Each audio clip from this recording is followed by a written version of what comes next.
All right, what's up, everyone? Welcome to the new edition of the Penta Podcast. I'm Shade Slayer. Joining me is renowned shoutcaster Amrit Fixes Gaurav. Fixes, welcome to the show, man. How are you? Now, shoutcaster is one of those terms that I'm getting to hear after a long time, apparently. But yes, well, I can't really say that I'm great, but just getting by. Of course, we'll talk so much more about that. Shoutcaster, once shoutcaster, always. I think when it comes to esports, at least for all the OG guys, commentator is a more traditional sports term. For esports, for me, it'll always be shoutcasters. And very glad that we got to finally talk. I've been waiting to talk to you. I think I was just scrolling through our messages. I believe it was sometime last June. Yeah, when I was in Hyderabad. Yes, when it was BGIS time, and Correct. since then, a lot of things have happened, but we finally managed to make this happen. I'm super excited. Thank you so much for taking some time off. Always a pleasure, man. Perfect. Before we jump into casting and all the million things that we will talk about, one thing that I always like to ask my guests is, every gamer has a very exciting story behind their IGN. Some guys have a very common IGN, but there is the craziest of stories behind it. And I've had guests who had the craziest of IGNs, and it'll be the silliest of stories. I want to know the story behind your IGN fixes. Trust me, this is very dumb, but all right. So, I mean, I don't know if you would believe me or not, but I used to go by the name of Shade, okay, back in the days when I used to play a lot of Counter Strike. Yeah, Shade used to be my Okay. IGN, and then I realized there are a lot of shades around, and that time I did not know anybody. But in Right. the cafes we used to play back in those days, right? There were a couple of Correct. shades, so I was like, it's quite common, so I think I need to change it. And then I used to follow a lot of Dota. I used to play a lot of Dota also. Now, if you're accustomed with Dota, you might be knowing one of those Chinese players called FY, right? FY God, Yeah, known of for his Rubik course. plays. So I Who was doesn't know uh, FI? yeah, so I was an Earthshaker spammer, and I used to love Right. his ES. And that back in the day, so of course we were what, like kids, just getting in through college and all of that. Yes, we were a little intoxicated, maybe a little too much. Then I changed my IGN and I was like FY, and then what do I write? And the next two words that I could see was X and an S. So I was like, fixes, and it has got a good ring to it, so might as well just get ahead. And my friends were like, how do we pronounce this? And I was like, FYXS, what is this? I was like, fixes sounds sexy, go with it. And then I was like, all right, this is it. So from 2015 or something, since then I'm known as fixes, but still my old cafe friends call me a Shade only. They I don't give see. up. I see. That is one crazy story, man. I remember when I started Dota. This was, I believe, 2006.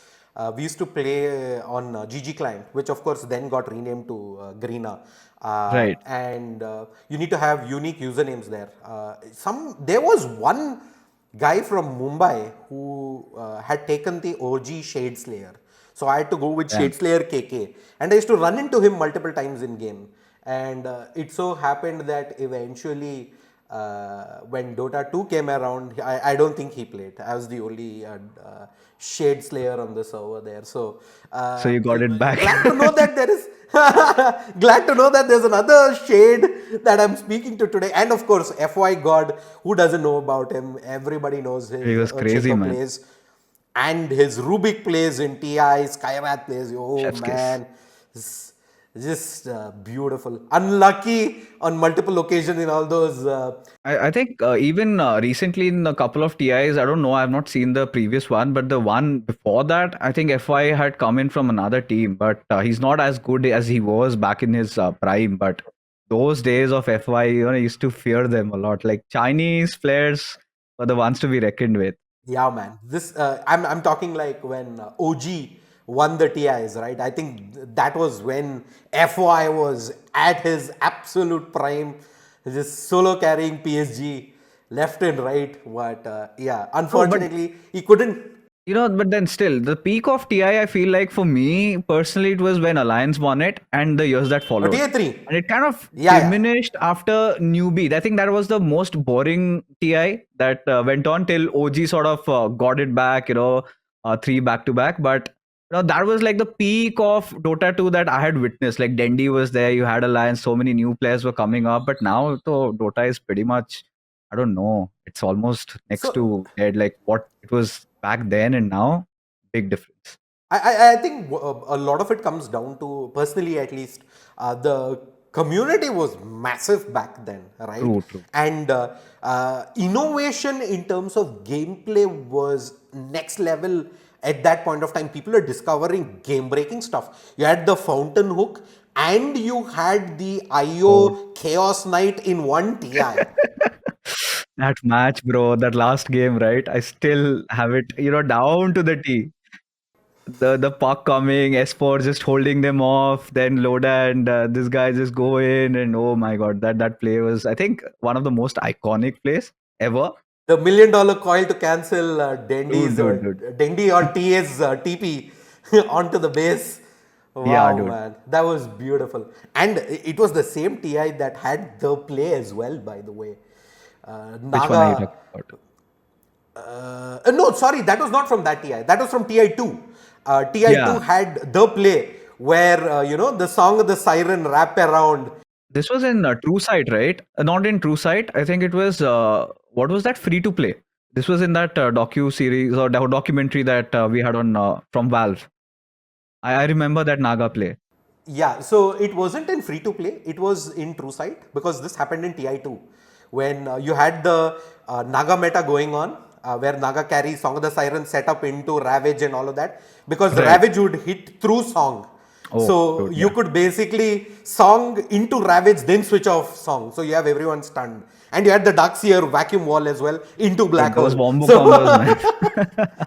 I think they just ratted it out. They chased the meta and gone on those days. But I think they've still managed to make Dota a lot more better. But yes, I think I mean we have to get away from Dota because if we start talking about Dota, then the entire evening would pass. We won't even realize I mean, this would become the Dota podcast, and the we would Dota still part. be continuing this 24 hours in. So, but Yeah, it's fond memories, right? And it is dude. clearly this passion that got us into doing what we are doing today, right? I think that is clearly goes for almost everyone who's in the gaming industry. Is that it's clearly this madly driven passion that keeps us going day on day, and I'm very glad that this is something that you share as well so deeply. And it's like I said, as soon as I meet like a fellow Dota player in it, it's a It very different happens. discussion that goes on. So we're gonna steer away from that.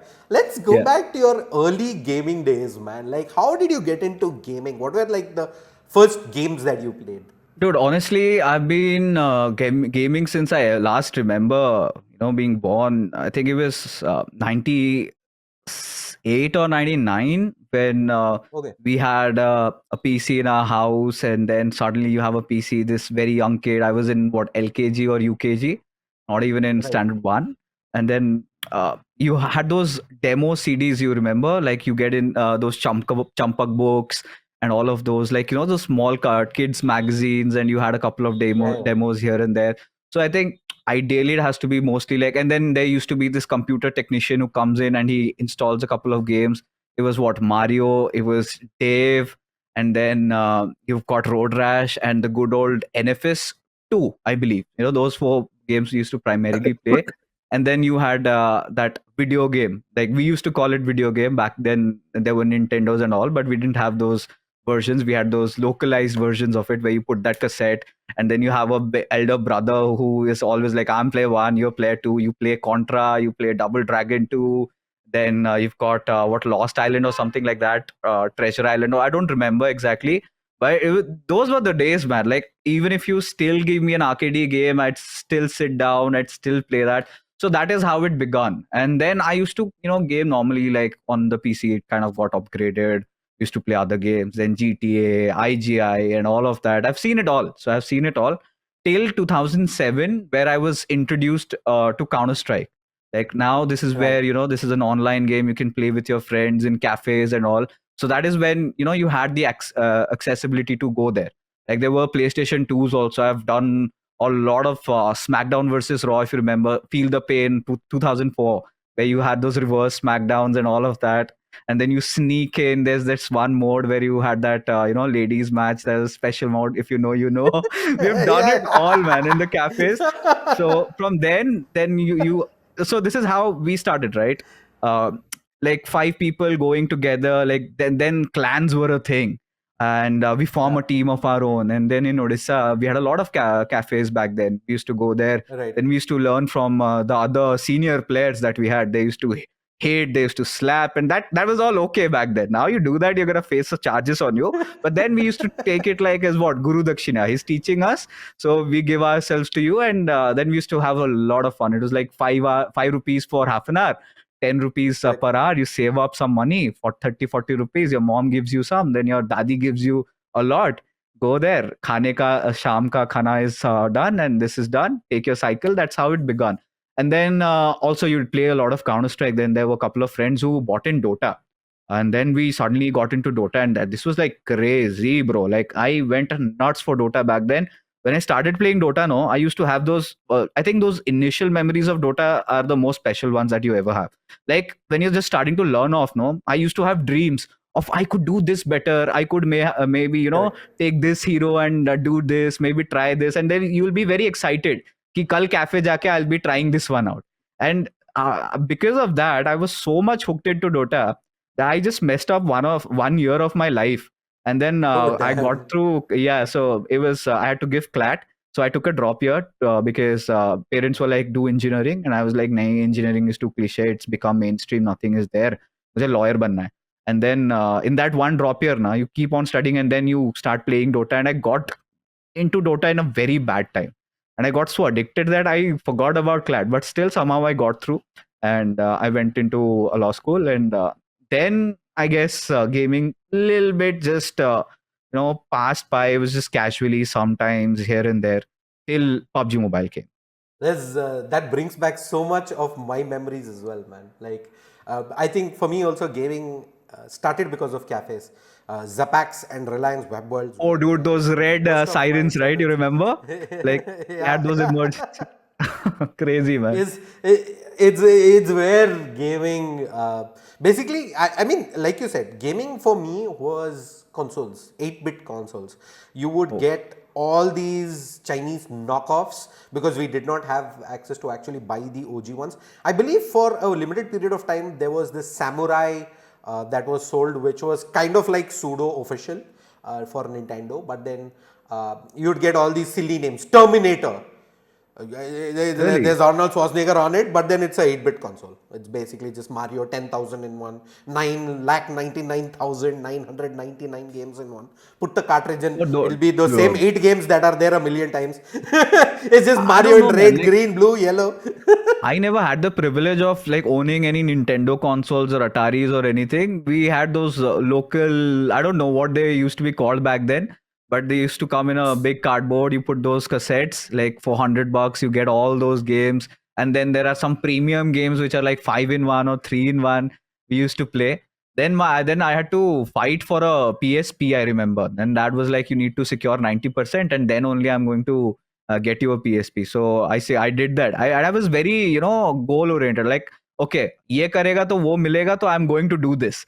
So I got 90%, and that was like okay, fine. So I got the PSP. Then I bricked it, and because of course you were a kid and PlayStation games were so expensive back then, so I sort of bricked it, which I'm not proud of right now. But yeah, I used to play a lot of PSPs, and then even PSP also kind of phased out. Then you kind of get into school, like you have that one breakup, and I felt like gaming has always been such a gateway to this. You're going Right. through a tough time and you get into a game and you zone out, like you're into it. And this kind of takes you back to Dendy, right? You remember in his documentary that he mentioned, one way to get through with pain was gaming, and that is one of Gaming. those dialogues that's still etched in me forever. I completely agree, man. I think that is one of the reasons I stopped playing Dota.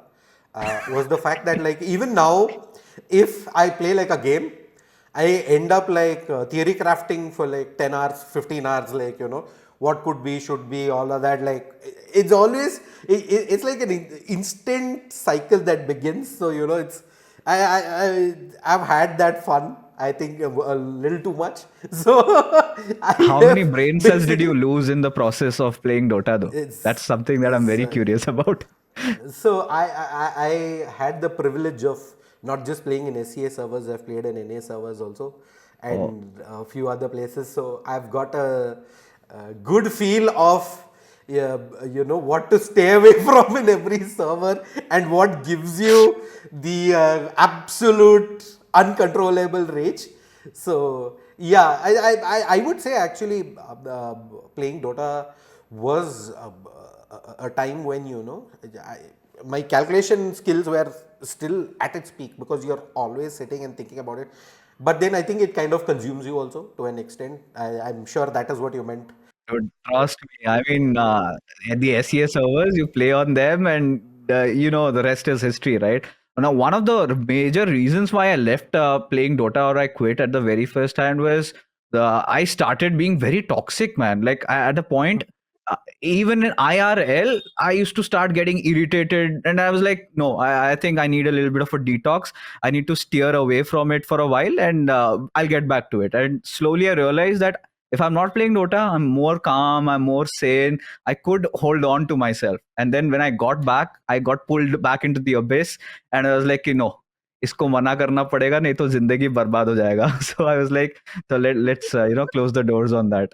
So if you ask people at LXG about me, they'll tell you while I'm working, I'm the most calmest person. But if you are ever playing like a lobby game with me of Dota, then a different side of me, like you said, the inner rage just comes out, and Oh, like dude. you're such a different person. I think yeah, that's one game that has some sort of magic of how it can kind of do that to you, right? Like With Counter it's Strike, it's too still much. fine, right? It's just the next round you Correct. can get back. But for Dota, if you're stuck for that half an hour, 40 minutes, or 1 hour, you're suffering, and you just keep getting more tilted, and it just keeps on continuing. There's no stop to that. But I've heard like they've gotten a lot of measures to counter it these days. But still, back in the days, relishing those good old days, I love it. I loved it. It was toxic, but you kind of get attracted to it. Correct, correct. So a lot of games I see, all the way from consoles, consoles on handheld also with the PSP. You got into PC gaming, esports as well. You started playing Dota, Counter Strike. How did casting happen for you, Fixes? And how has that journey been since the start? So it was quite unexpected, to be honest. If I have to think about it, because if you remember when PUBG PC had just launched, so what we used Yeah, to do is we were again playing in cafes, and you used to get those weekly boxes, right? All those crates yeah. and all of that in Counter Strike. If you play, it drops. So what we used to do, like we used to grind for that, and then those crates used to drop, and everybody used to pool in the crates to one account, and then gift a version of PUBG PC to one of our friends. So that is how you got into PUBG PC, and then you start playing PUBG PC. You get boxes there also, and they were selling quite high back in the days. If you had that trench coat wala crate, na. So that is how I got introduced into PUBG PC. We used to play that a lot on the PC, and then that was the craze. I'm talking back in 2017 or 18. I don't even really remember, but yeah, during Yeah, that phase I only. believe it was 17. That was when, Yeah, like you said, the Player Unknown's crate, Battleground. which was available for pre-order, that was the one Yes, that had the trench coat in it. And the scarf as yes. well, the red scarf and all that. Exactly, which used to be pretty expensive back then. So Yeah. we used to get that, and we used to sell that, and everybody had a copy of PUBG PC, and that was everybody was sort of getting done with. Like everybody parted their own ways. Like not a lot of people were playing CS:GO. Only the hardcore boys were still grinding it. Then Dota, all my Dota friends started slowly shifting to just chilling. Used to go to the cafe, just chill for a while. So PUBG PC was like the best way, just sit down, loot, and kind of was very mellow. So we were like, we liked it better. So what we used to do is we bought a copies and all of that. So then again, when I went to hostel, when I was in college, then traveling 20, 30 kilometers daily, because it was in the outskirts of the town. So it was not feasible for me. and of course it was quite expensive also too, and it was very tiring. So then I kind of took a little bit of a hiatus there, and then suddenly one fine day I get to know that PUBG Mobile is coming, and it's, of course, I was for a moment taken aback. Like, how can you play that game on a mobile phone? And like, no, my friends were like, "नहीं आ गया है तो खेल, try तो कर." So I was sitting in the lecture and I just downloaded it. I took the back seat and I was just playing, and suddenly मैं मारे जा रहा हूँ because you remember, right? PUBG PC was so difficult. Like, even if you get like what, Yeah. 3 or 4 kills, that was a big thing back in the day. एक किल भी निकाल लिया बहुत बड़ी बात होती थी, और यहाँ पे तो स्टार्टिंग में Correct. ही मैं 10-12 मार रहा हूँ. I'm actually good at this, and I suddenly, before I could even realize, I was hooked into it, and we kept on playing. And now in hostel, this was the new craze. People used to get drunk or whatever it is, and and start playing PUBG Mobile the entire night. Everybody stopped playing Counter Strike if there were a few players. Like, you had those laptops, right? You connect those Yeah. on LAN, and we used to play. But then that stopped because now everybody had mobile phones, and everybody downloaded. So we used to have our own thing there. Like, everybody needs to match in at the same time, so we'll get the same lobby, because that then we did not have those custom rooms and all. So we started playing, Correct. and I realized that I was the best player in the hostel. I was like, okay, because of course I knew what needed to be done. I knew what fights to take, how to take. I've been a gamer. That was in my DNA. And then from being a good player in the hostel, you keep on playing classics also. And suddenly I met a couple of other people who apparently then became my clanmates. So somebody called Doc, Pain Doc, and we were playing. I was like, dude, you play really nice. You want to join a clan? I was like, there's a clan also, and this things happening. Yeah, there are tournaments and all of that. They're being hosted. Like, if you want, I can have you come into our clan. And then I met my clan leader, who also, by the way, goes by the name of Shade Slayer, and he's also from Kerala. So he's still my best friend till now. Like, See. anything in my life, I always go back to him. So I met him, and then they took my trials. It was a whole tedious process, and then I got in, and then we built our team and we started playing. And till I was playing competitive, I think I almost was on the fourth or the fifth year of my law school. So at that time, you had to make choices. And then I had to make a call between being an esports player or, doing my legal studies and going further practicing. So practicing was, of course, something that I had in my mind. I never knew that I'd be doing getting into esports at the very first place. But still, there were a couple of tournaments, and we got ever so far. One thing I realized with being an esports player, even if you are giving your 100, you need to ensure that the other three players you have, they're also on the same tangent. You're all on the same page. Otherwise, that's not happening. And then we had our permutations and combinations, yes, shuffles, and then I felt like, no, this was not lucrative. And I was like, "Ki, theek hai, I'll just take a backseat from getting into esports." I just started my YouTube channel back then, and there were people, few people used to pop up in my chat, like 10, 12 people. They used to say, like, listen, why don't you try commentating? Because you have a good voice and you know the game. So I was like, fine, how do I do it? So I went through some customs. I asked those lobby owners that, listen, can I stream your games? I won't charge or anything. I just want to practice. So they're like, kar lo. Then I kept on doing. And karte karte, then people were like, why don't you host your own tournaments? Now, this is where things really happened for me, because I knew everybody from the community. Now I know how the entire PUBG Mobile or now the BGMI community has been built up. Like, we've been one of few of the, what do you call, the founding members to have done that. Back then, Scout, Mortal, all the, who's, we were all in that same lobby. There used to be those Discord servers. I think Mortal came in pretty late, but Scout was pretty much, one of those guys who used to keep everybody together. He used to rage, he used to do all that, and we had our fights. We were brothers, but all of that. But Scout back then. Now nothing has changed. You still meet him; he's the same person. So there was a lot of history behind that also. Like non-players, "Tu mere player ko kaise le sakta hai," and all that. Correct. Then fights used to happen on Discord. Nowadays it's a different thing. On YouTube, everything happens. But then we had those VK servers, and everybody had their own clan Discords. We used to play that, and that used to go on. And then so I invited all the pro players back then, like कि मैं customs करा रहा हूँ, मैंने esports खेलना छोड़ दिया. Are you guys willing? And they were also fine, because हाँ, कोई बंदा trusted ही है, then we are supporting him also. तो कर लेते हैं, तो सभी मेरे पीसी में खेलना चालू कर दिया. Everybody joined my customs, and then suddenly I started streaming, and then Scout and Mortal raided me. Ki he's doing.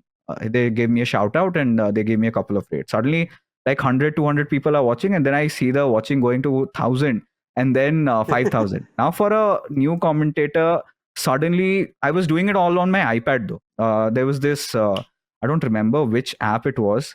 So on app you need to take that premium subscription. I think Omelette Arcade. Yes, on Omelette Yeah, Arcade, if you Omelette. remember, you take that premium Omelette, do subscription. You you? can. I think both of them were being used by a lot of people. Yes. This was a So do you? I remember. yeah, and the Omelette Arcade. So I used the Omelette Arcade one. I Correct. got the premium, and then I started hosting custom lobbies, and then a lot of players used to come and play. And then all of this I was doing when I was not getting paid, like even a single money, even a single penny. Jo chal raha tha, I did not know. So after my fifth year got over, no. So I had a couple of backlogs, which I really regret, because I was supposed to go to Singapore for my masters. But if you have a couple of backlogs, you do not get your provisional certificate to apply. So there was a small time between that, and in that time, I got into it wholeheartedly. I didn't even realize that oh, I have got a career in law ahead. And then suddenly, when I went in there, there was this one guy. I don't know if you know him, called Hitler. He used to have his own, customs. There were two big customs. See. One was Villager Esports, and then one with FIA. I forgot what the name was. It's been such a long time. But It's he used to FIA host is in his. Esports Network, right? Yeah, so Esports Network, now he's in Trident, of course, but Esports Network Right. के पहले भी कुछ था उनका. So Achha. they had a tournament where Sparky, if you remember Sparky Gaming, he was Of also a course. caster, like one of the finest dudes I've met. So he used to cast, and he was apparently ill that day. And then Hitler was like, bro, do you want to cast it? I was like, sure, why not? I mean, finally getting a chance to do a tournament, and he gave me my first opportunity. And I took it, like people loved it. And then I was like, okay, I think I've got a calling here. And then I was like, esports was on the rise, esports was booming, like everybody was watching. And then I had to convince my parents. Now, a guy from Odisha, imagine telling his parents कि mummy papa मुझे commentary करना है, वो भी video games की. Imagine they were like, are you out of your mind? I'm sorry if you can just beep that, but are you out of your mind? And I was like, कि, please दे दो, एक chance दे दो, and all of that. It's anyways a drop year for me. And I have a couple of I have a couple of time left, and they're like, okay, fine, we're giving you 6 months. If in those 6 months you're not doing anything, then you get back, because we have spent a lot of money on you studying law. And the college I was studying in was, I think, the second or the third most expensive law school, and so a lot of money had gotten. So that guilt trip was there, and that is when I worked the hardest in my life. I mean, रात दिन एक करके जो मेहनत करना बोलते हैं, उस टाइम पे बहुत किया था. Like, used to just work, custom, like do 3 events, 2 events a day. And that time we did not have any duo partners or something. It had to be solo. So we had to do that entire thing all by ourselves. And that was like, I think I still remember I started off with 1,500 rupees a day. Like that was the standard rates for me, Sparky, and Maisie. So we were back then, if we hadn't really entered into the official scene, but in the third party scene, we were the 3 names that were quite big. And then we were all hoping that someday we get into the official events also. Maybe the call comes tomorrow. Maybe the call comes tomorrow. And that's when you think like you've made it, right? And but the call never came. I tried to knock a couple of doors, like, ho sakta hai kya? Everybody gave false assurances. Like everybody said, yeah, karwa denge, ye karwa denge, wo karwa denge. But nothing used to happen. And then my time was also running by. I was like, agar ek mahine mein kuch nahi hota, then it's over for me. And then what I did was, there was this PMIT Kolkata event. Yes. I was like, कि घर बैठे बैठे कुछ नहीं हो रहा. It's better I go and talk to Crafton people who are there, if there are any opportunities or any openings, so I can have a more, a clearer picture on what to do next.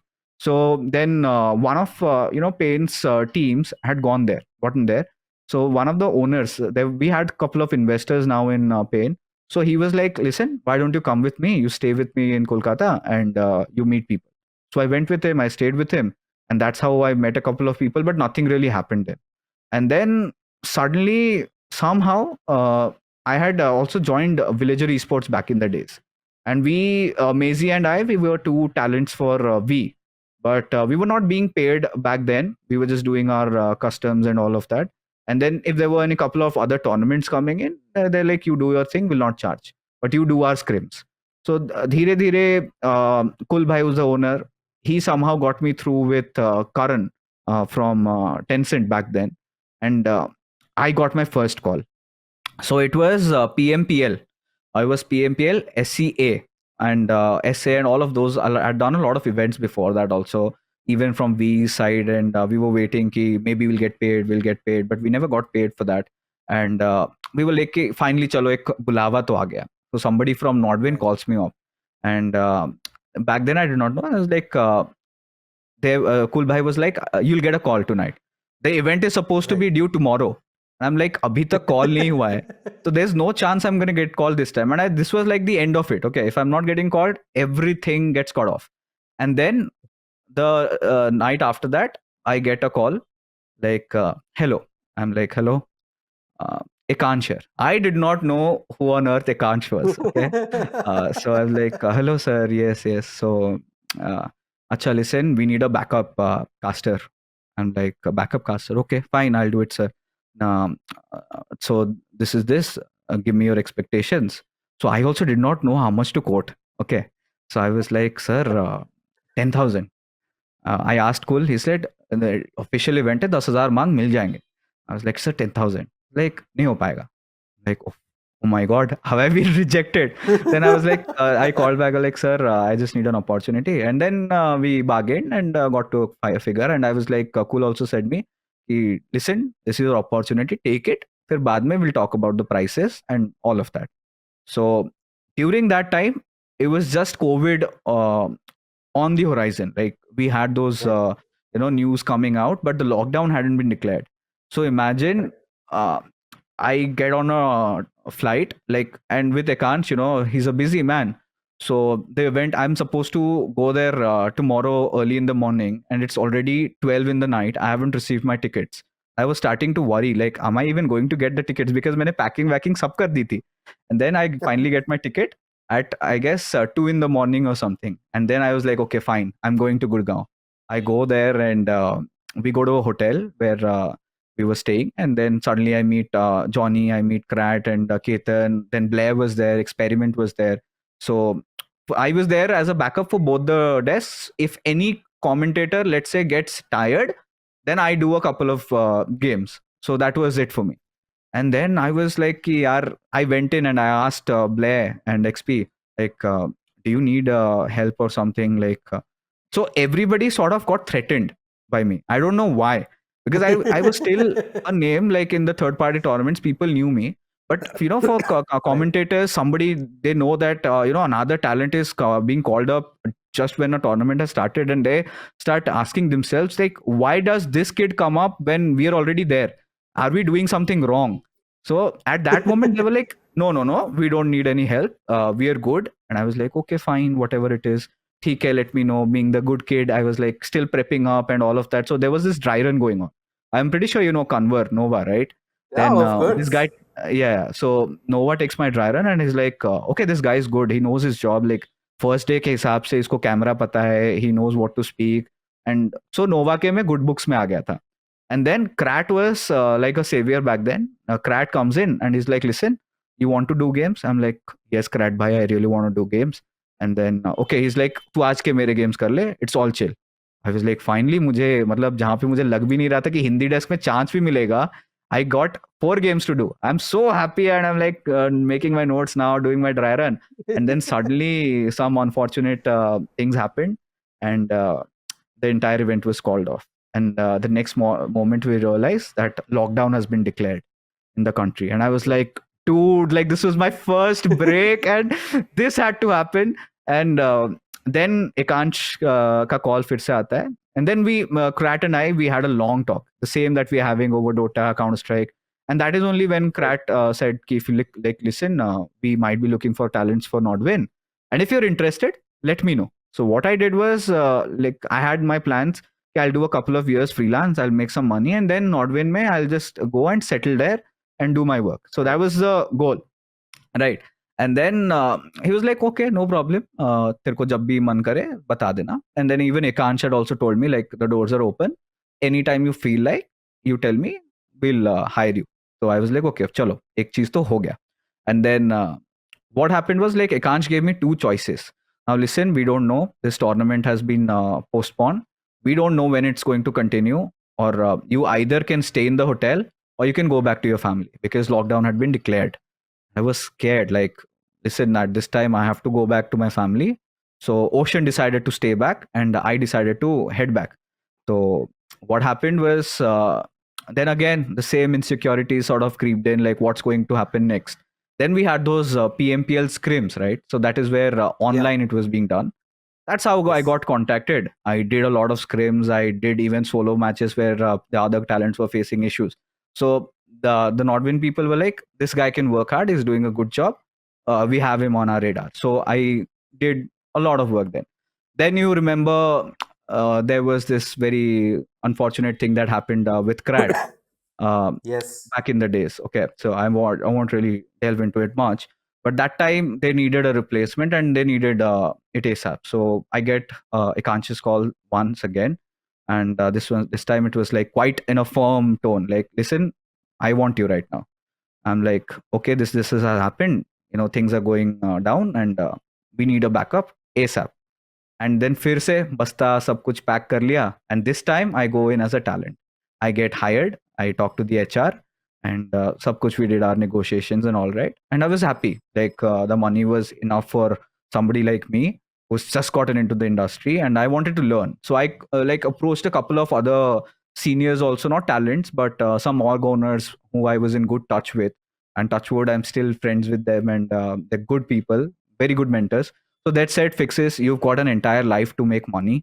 Right now, it's all about learning, and you going there, learn as much as you can, and then think about how you can make money and how you can grow and all of that. So I did not take a second thought, but there was a huge bummer. So I talked to my uncle, and now my family is well to do and all of that. So he tells me like, how much are you being paid over there? Like everybody was in a state of shock कि बंदा law छोड़ के sports में क्या कर रहा है. Everybody thought ये गेम खेल के टाइम बर्बाद कर रहा है. Then he asked me, he's like, itna, itna. And he's like, this is the money that I pay to my driver. I was like so ashamed at that time. Trust me, Kiran. I was like, but I was like, I'll do it. It's just a start. I'm going there to We've learn all and been all of there. that. And I felt very bad. Like a part of me just broke down. Like when I was told that, no, he meant good for me though. And then I went in there, and it was lockdown times. So we stayed under like one roof, and everybody knows Keta and me, Ocean, Johnny, we were all there and having the time of our lives. It was lockdown. And that is how it all began. And it's a long story. That's a wonderful story, man. And the beauty of it is, a lot of it I say is very similar to how I got into casting as well. I think I went through a very similar journey where, I had gone to the US for my master's, gave up all of that, came back, and I started doing casting. And my parents were like, dude, really? Like, this is what you're doing? And very similar conversations in terms of salaries and Yeah. freelance. Should I join? What should I do? How much can I do? How can I grow? And all these uncertainties, right? I can completely relate to the journey you've gone through, man. But it's all learnings, right? It's True. and we were.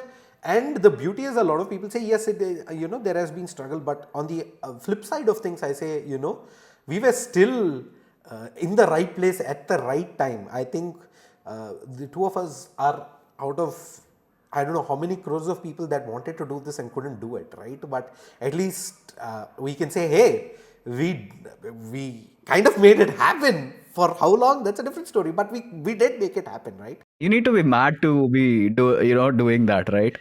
Like a little bit of madness needs to be there. You need to be a little dumb to just follow your guts and get in. Take that Like leap of faith, yeah, they take that leap of faith. And when I was just initially getting in, no, you get a lot of your friends asking you, can you really do it? And then people Correct. even talk like कि वो अपना time बर्बाद कर रहा है. And then where's the safety net? I had nothing. Like if this does not work out, the only thing I was like, ki, I'll just consider it as another drop year and then I'll get back into practicing. That was the only thing that I could go off. But I had gotten so much Correct. attached to esports that I couldn't, let go of it. And that kid in me always wanted to do something with gaming, be it management, be it something, if commentating at least for the starters. Hell yeah, I would have taken that train and I got on to it. And then is where I got my validation. Like I went in, I had my own MTV show, then I had a docu series on me on MTV, and that is where when parents see you on national television, and then I did my Yeah. Star Sports. That is where they're like, कि, "अच्छा, मेरा बेटा कुछ तो कर रहा है."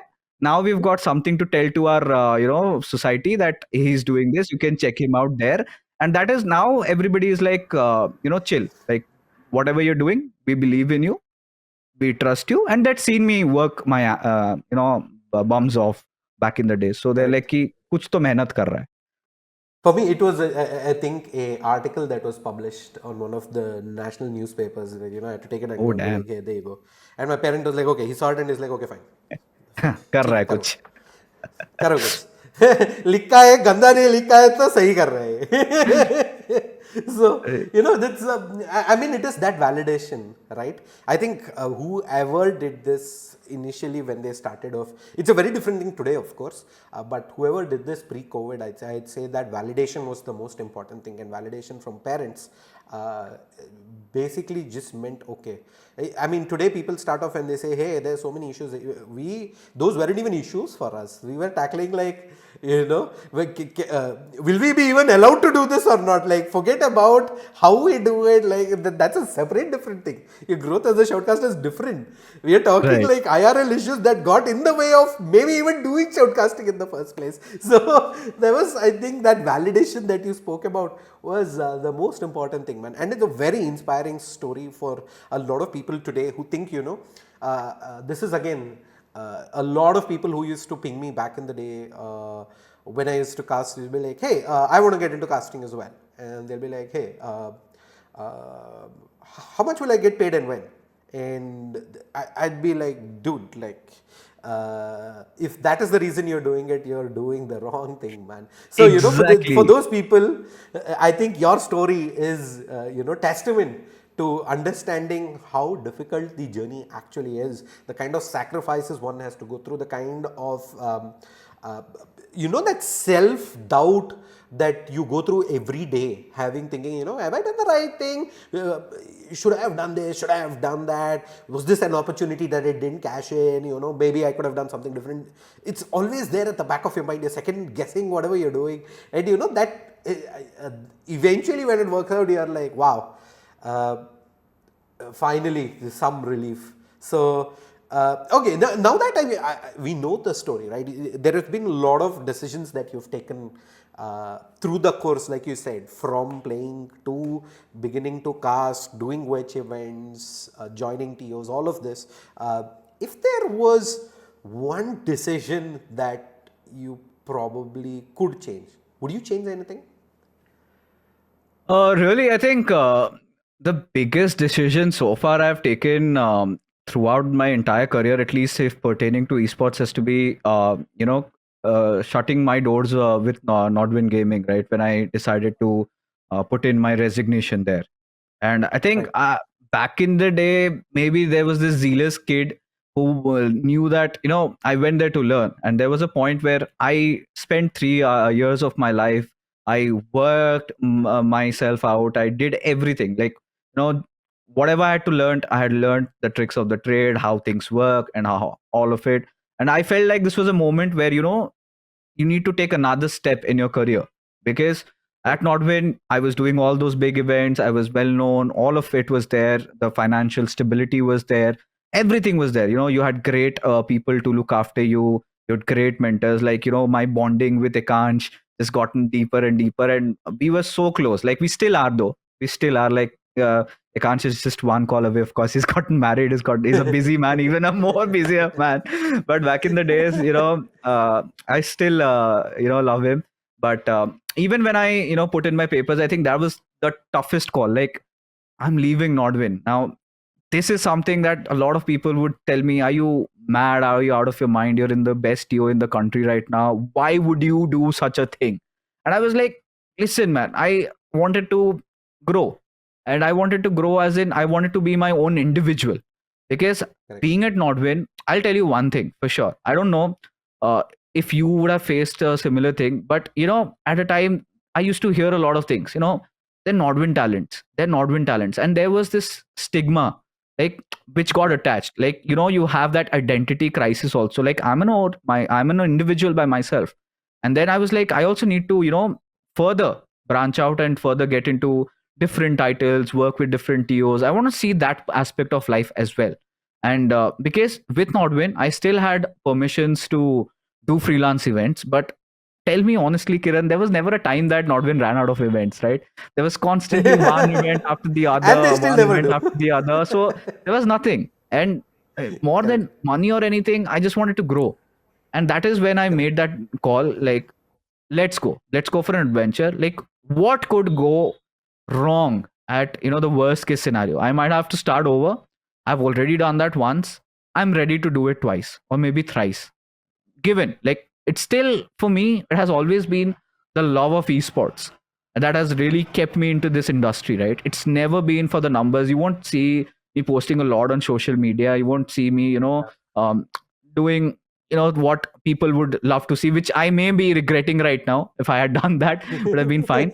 I was always a gamer at heart. You get done with your shows, you come down, you sit down with your friends on Discord, you pretty much game, you stream. And I don't stream, what, like, right now, of course, if I go on YouTube and talk about BGMI, there'll be a lot of people watching. And now suddenly I'm streaming on my console, I'm playing Sekiro, just which is like 10, 20 times tougher than what BGMI is. And I'm enjoying myself. But this is what I do. So I wanted new challenges in my life. And this is maybe looking at the current status quo of the industry and how it is going. I might want to take a step back, is what I feel like. Because things, I feel like it's a bubble just almost on the verge of getting bursted off. So yes, I think leaving Nodwin was one of the biggest decisions. I don't really regret, but maybe I could have held off for a couple of more years, because then we saw that huge decline of esports. Because when I quit, we were still doing a okay, everything was there, and that is when things started to fall apart. That is where I had those thoughts in my mind. Had I not left, then what? Correct. No, and you mentioned, right, the term Nodwin talent. I think that this TO's talent is something that is very commonly referred in the circle. Not a lot of people will admit it, but yes, it is there. And eventually, if you're looking to work with uh, third-party tournament organizers, it's very rare cases do you see, like, one talent get from one TO's there gets to work with another TO. It almost becomes like a closed circle where it's like official events and then there is that TO events, but nothing besides that, unless there is some Yeah. one-off where the stars align and something happens. But it's not something people say, right? People shy away from saying that, but yes, that is what reality is at the end of the day. So pretty much getting out of the org is the only way you get to kind of go out there and work. But the timing, like you mentioned, that was when the third party tournament ecosystem was flourishing. You had basically tournament in the morning, tournament in the afternoon, tournament in the evening. Chances are there are two tournaments happening in the evening, two in the afternoon as well. People fighting for slots, people, different games are also streaming at the same time. True. Everybody is doing something. There are all these streaming platforms that are doing like 10 lakh prize pool, 20 lakh prize pool. Everybody is pretty much getting a huge prize pool. They're able to kind of run these massive events very regularly, right? Week on week. And I think that was all of that suddenly came to a halt, right? It was like someone went up to the third party tournament switch on the board and just switched it off. And the very next day, it was like, where are these tournaments? I can see some scrims happening. There is these new players who are coming in and just hosting some scrims, but where are all these events that were happening? The tiers are also not there. The prize pools are also not there. Some are there, but then again, that event has become now maybe like once a fortnight, what used to be 4 a day. and all of a sudden everybody, right? I'm sure this is a conversation I've not been able to have with the shoutcaster since that has happened. It's where everybody was doing good because there were so many events. It's like, okay, if not this, you're getting hired somewhere else because there weren't that Yeah. many casters to do that many events, right? You're not going to be Right. able to do like 9 maps a day. It's physically impossible unless you're just chugging Red Bull and going for it. Maybe you can do it for a Dude, couple of been days, there, but not done more than that. that. Which is why I was 9. like, conditions apply. Like, I know you've done it, I know I've done it, but then, you can't do it every day. Yeah. Bro, I So, mean, when we were in Nordwin, like, I think it was just Ocean, me, and Johnny, like three of us. Uh, there had been days I can't, so work needs to be done, right? And it has to be done anyhow. yeah, So there was this one day where we did a PMPL, and right. I just got done with that PMPL. I had not had my lunch. Then lunch Uh-huh. was ordered for me. So Johnny ordered a wrap, and I sat down on the ESL desk, the India Premiership, and did Counter Strike. Right. Like I give the throw, and I munch on my roll, and just when I'm done, I did my part. And then after I was done with that, I had another event, another PMPL on a different region. We did that again, 5 games, and then after that, there was another Umzanzi also happening. Right, that was happening till the night, where I just Right. had to host a desk, but I still had to stay till 12 or 1 in the night. And I was like, for a moment, Right. and that went on like for a good time. Okay. And then Correct. I started asking myself question because even at that time, I could not give my 100. Right. But Right. honestly speaking, like when somebody is coming to hear the talents or hear the commentators, they don't care if you've been having a long day or something. All they want Yeah. is a Yeah. good show.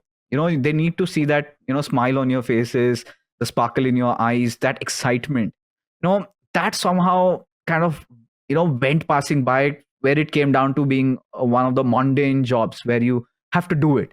And that kind of bothered me a little bit, but we were out of choices, and that sort of strengthened me also, at a point where I was first complaining about it, and then later on, as times progressed, I felt like I was conditioned. Like, put me through whatever you can. Put me on the streets right now. Tell me to commentate on a game. And we did games. I did multiple titles in both different languages. I grew so much as an individual back in Nordwind days, when we could be complaining, yaar, ye to bahut ho raha hai. This is so much work. I can't Correct. take it, and all of that. That's fair. Like, I am still right by my arguments that, talent needs to do one show per day. But still, Yeah. when you've seen it all now, at today, I'm very thankful that I've had done that, where I can appreciate all those things. Like, even if something goes haywire, I know what needs to be done. I know how to keep my composure there. You put me in a tier 1 event, you're not gonna mess up. So that is how I feel like this is where I'm charging that extra bucks for my experience, for all that I can put on the table, which maybe somebody else cannot. That has sort of molded me into being a better person, to be honest. Correct, and that also allows you to think on the go, right, and adapt, because a lot of people who are, I would say, casting only over the last year or two, right, post COVID, they've had a very a chill situation when it comes to casting. You have the feed coming to you, you're watching it, you're commentating, your multiple feeds, your map feed, God knows what you have, right? I come from a time when PUBG Mobile first came out, PUBG Yeah, PC also for that matter, it was a single correct. PC that ran the game, that also streamed. I was the observer. I used to cast myself. I only was the one who was streaming. I had there was no like stream deck either. It used to be keyboard shortcuts on the Yes. numpad, which would Please, basically yeah. change overlays, all of that as well. So you're doing all of it Done that yourself. So also. Done that yeah, also. Yeah. everything. Yeah, so it's like at that point of time, the event, the observer falls sick. I'm like, cool, dude, just send the feed here. I'll observe myself. Like, you're paying money for that. You have one guy who can run the show for you, like, irrespective of what happens, right? You have that control, and the kind of what would I say? I wouldn't. relaxation is probably not the right word, but the peace of mind that Tio can get knowing that you have a talent that has got your back, come what may, right? I think that is what. That reliability factor needs to be there कि ये लोग हैं तो कर लेंगे. We don't have to be worried Correct. about that. And this goes two Correct. ways, right? Like I was one of Yeah. those advocates who was initially quite against it. I'm like, listen, we're talents and we need to put our best face out there. And honestly, Kiran, I put in any commentator in my place. Like it's an open shout out. Like do 3, 4 events back to back. That sparkle will tend to go away, and you can't give in your best. Like For sure. the throat gives up, and a lot of things go on. Like you need to chug Red Bulls, and that's not healthy either. So Yeah. that does take quite some toll on your body. But then again, everything has some pros and cons to it, and yeah, it's basically the two faces that I just showed. Yeah. I firmly believe that you have to have a few of those days where you're doing it for you to Yes. be able to push your limit and learn how to stay on that limit, how to manage your internal resources. But doing that regularly is definitely not advisable, because not only is it going to be bad for your health, it's also you're not giving it your best. And at the end of the day, if you're not giving your best, your audience is not going to listen to you too much. So Yeah, they won't like there it. is absolutely. Another thing that you mentioned, Fixes, is multiple languages, right? And this is something that I don't see a lot today. Of course, I can't say I relate to it, because I've always commentated exclusively only in English. I've never done Hindi casting, though I've now learned Hindi and I'm making content in English, not Hindi per se, but English. But you, especially for PUBG Mobile, right? In 2019, when you started casting, I see quite a few events where you've done Hindi. You've also done English as well in PUBG Mobile. I believe there was the PMCOs, there were also the PMWL, East, and all of that were happening, and you did both, right? Correct. And now, of course, if you see, you exclusively work on the English desk for the official events, but BGMS you cast in Hindi, and you do Valo events, VCSA, and all of that in Hindi. How do you manage to do this? Is that something that two languages you're just naturally comfortable with, or do you have to go through kind of like vocabularies to kind of stay up to date? Because I know for a fact casters kind of develop this autopilot for a lot of things. People think we overthink we are basically ensuring we are saying the right things, but then those words have to come to you in autopilot for you to be able to do that. And English itself was like kind of crazy for me, and for you to do it in two languages, I have the words, man. Tell me how. No, I mean, I could be a crybaby about that because I used to also, there was a point where I complained, but I'll get back to it. So initially, I've already established, no, I'm a sucker for video games. I think for me, language is just a medium. You give me Right. to talk about video games, I'm going to do that every single day. Hindi ho, English ho, it's all cool. But I think my learnings came in. So I was definitely decent at Hindi, but English is where I was not really good at back in those days. Like when you Oh, are really? sharing a desk with somebody with the likes of Blair and XP, both of them having two different accents, one an American, another a Brit, and then there's this small fellow that comes in, and you have that complex there. And Blair is very straightforward. I've always considered him as one of my mentors, and back in the day, he gave me the right advices also, and he told me of how this industry has been working and how to get by. And he's been one of the major reasons. Like I look up to him a lot, and he might not know it, but I have him in the highest regards. But so initially, like for him, of course, I mean, he's an exception in this industry to be one of those Indian commentators to have made it so big in Counter Strike, which has its own challenges. We'll talk about that later. But I think when I worked at Nordwin, it was like events. There have been events where I do a Hindi event right now. The next moment, the next event, the very same day is in English. So another thing where I got conditioned, like ye to karna hai. Maybe I might not have given my 100, but I was still getting past by. I won't say that, all right, he's terrible at it or something. Then there were different games, and initially, everybody, majority of the people, we've seen all that flack, we've seen things happening on Twitter and all of that.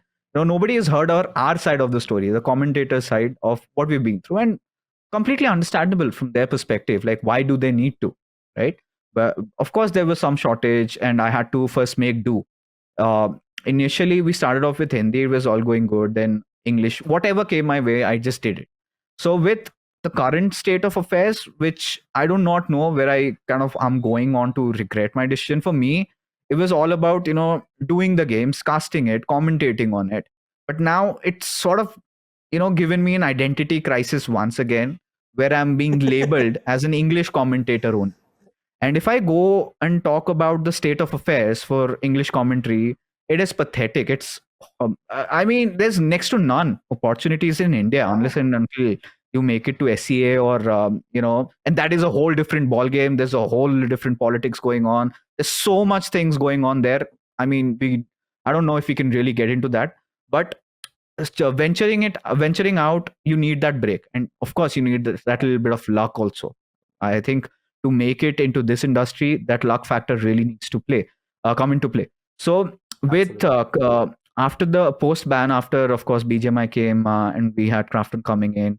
So now we've got an abundance of Hindi talents. Now I feel like there's not a lot of English talents out there, and of course Crafton felt fit that maybe I would be suitable for English.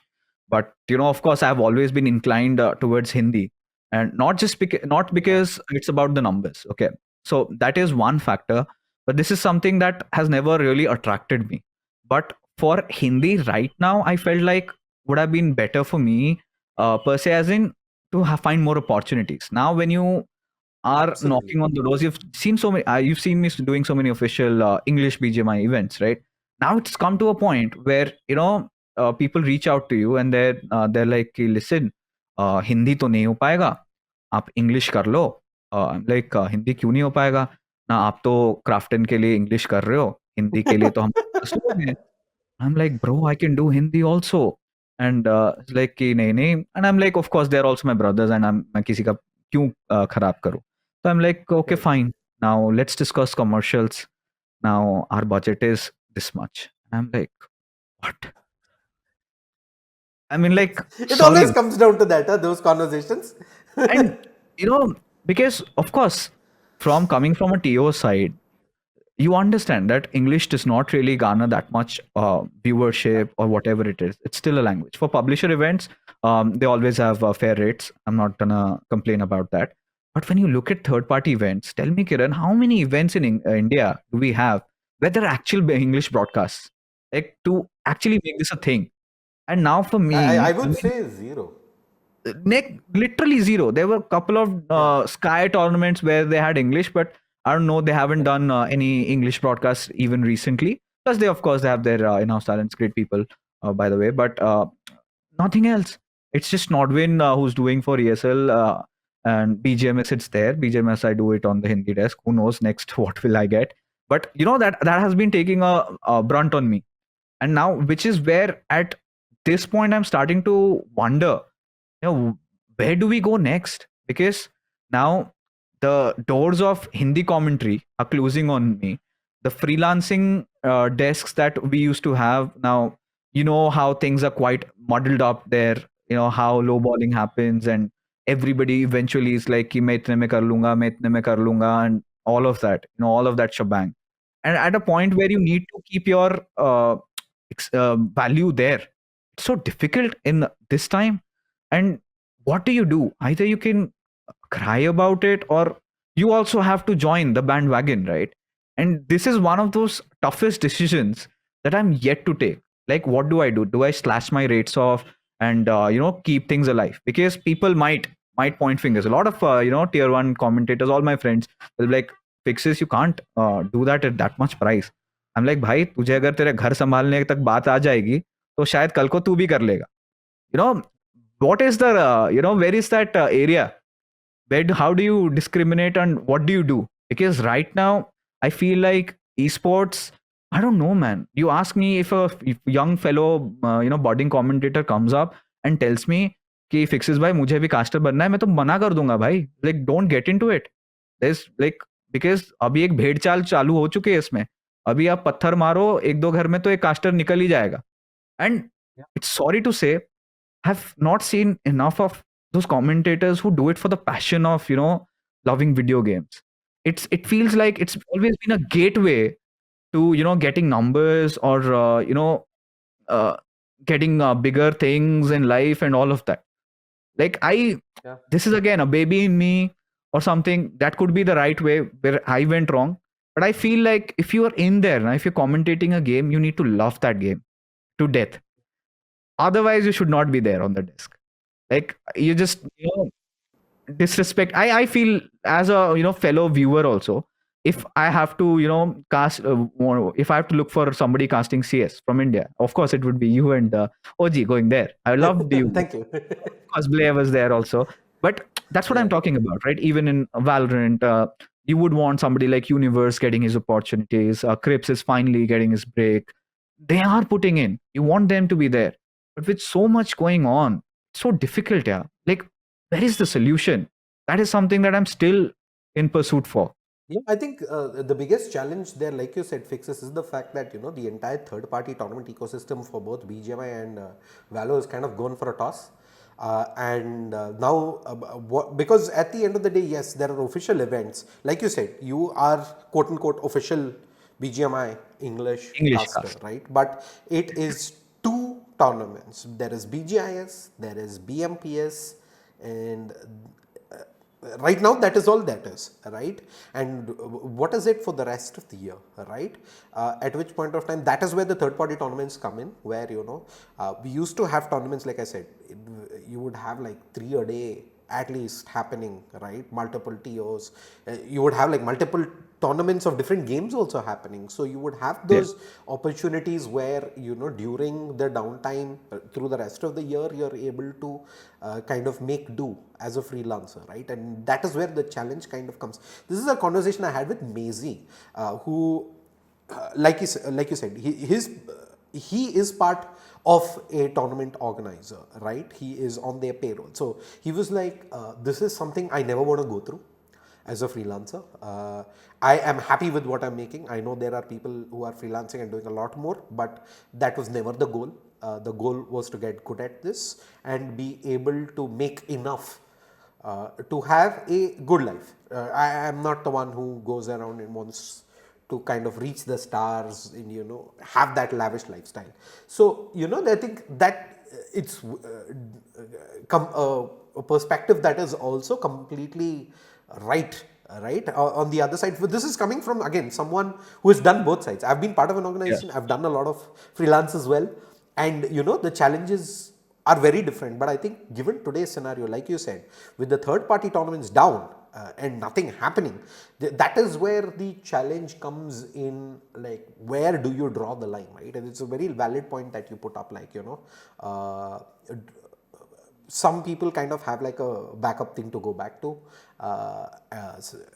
You have some people have family businesses, some people just have like another thing they can just go and start doing. Some people are kind of all in to this, in which case then comes the question, like okay, this is something I'm going to be okay with. Like, again, there's going to be 1,000 perspectives, but I think it's your perspective, it's your life, it's your call, that you kind of have to. I don't think there's a right or a wrong thing at this point of time. Like you said, given a choice of not being a caster, we would have probably pulled that plug long back and said, hey, we'll do something else. But now that we're here, we are doing this, so and we are getting old. It's we're getting old as well, right? Yeah. We are damn old, dude. I mean, some of us are like, the gray hair's already there. So a lot of balding going on also. They're getting to that phase. You need to get married also. I need to. Yeah, you need to get married. So there's a lot of other challenges that are going to be coming up also. So I think it's a time where it's very tricky to be a shoutcaster in this industry, and to try and figure things out. And we will discuss on it a little bit more detail, but at the moment, I really wish you all the best, man. I know given the kind of work that you've put in and the kind of talent that you are, it's. I have no words why we are sitting and discussing, like, how are we going to get opportunities today? Like, that should have been like Yeah, it's come to that also. it has literally come to that, right? Like, Yeah. unfortunately, that is the case. I speak to a lot of talent in the industry who, top tier talent, who call me and are like, hey man, what are you seeing like the next 3 months, 4 months? Is there something that we can do? Like, it is literally come down to that. So I think it's high time that, uh, the publishers take notice of this and change something up, right? Because at the end of the day, your broadcasts are being watched for two things. People want to watch the players, people want to hear the shoutcaster. It's as simple as that. The players are there, the shoutcaster is there. It's a lot of value, and it doesn't make any sense to kind of. And with the players, of course, org shutting down, that's a complete different thing that's also going on, right? Here, two MVPs in the ecosystem, both are like kind of barely hanging on. So it's definitely a. I mean, we are putting on a smile on our face, but it's a very serious thing that that needs to kind of be addressed.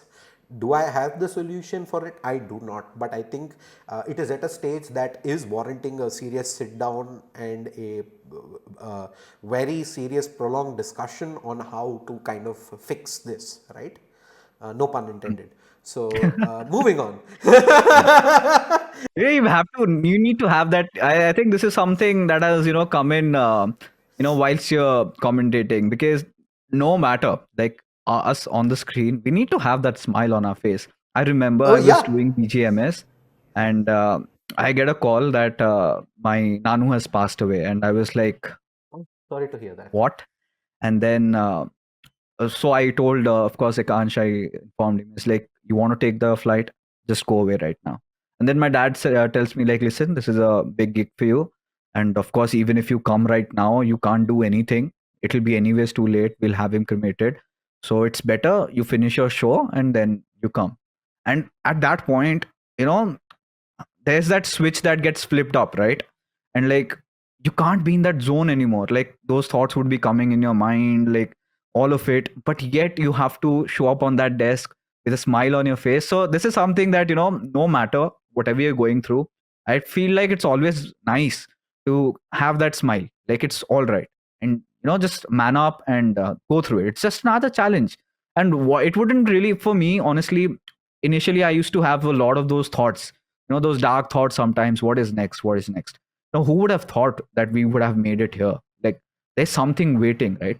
Maybe, I don't know if you believe in God's plan, or if you are a little spiritual. I'm kind of being a little inclined to that as time progresses. But I feel like, if you are a good human being, I don't think you'll have a bad fate. It's just testing times for you, and it'll also pass.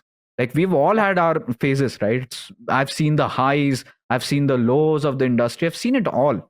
At this point, it's just, I think, for even for both of us, we might have different issues in life and different challenges. But we also know, right? This is just where we are being tested, and eventually, you got to make the right calls, you got to make the right moves. You've got to keep moving. I feel like that's the way to go. You cannot be stagnant.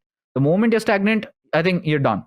And very importantly, like you said, you can control the choices you do, not the outcomes. So, Yeah. as long as you continue doing the right things, if the right things happen or not, that is not in your control. And there is no point in fretting over the outcomes at the end of the day. We just continue doing the right things, smile on the face, and, just hope things just happen. And it almost always kind of evens out at the end, right? So, that is always there. There is a few doom and gloom stuff. I'm just going to skip on over. We're going to get to some fun memories now, man. I think, Yes. Okay. we've kind of, I don't want you in this space anymore. We should talk about, like, good memories.